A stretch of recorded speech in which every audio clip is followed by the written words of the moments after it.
জন্মেছিলাম কুচবিহারে, পাটাকুড়ায় নদীর ধারে। তোর্সা ছিল নামটি তাহার, ঝোড়ো নদী কি যে বাহার। বর্ষাকালে দেখতে যদি জলের তোড়ে ভাসত নদী। ছোট্ট বাগান বাড়ির কোনায়, বাবার হাতের সবজি সেথায়।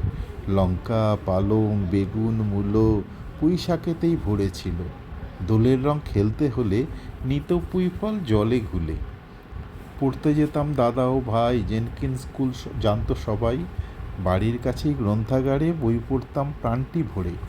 নদীর পাড়ে রানীবাগে ফুলের ছটায় ধাঁধা লাগে। বিকেলবেলায় যেতাম মোরা সাগর দিঘির এক কোণাতে।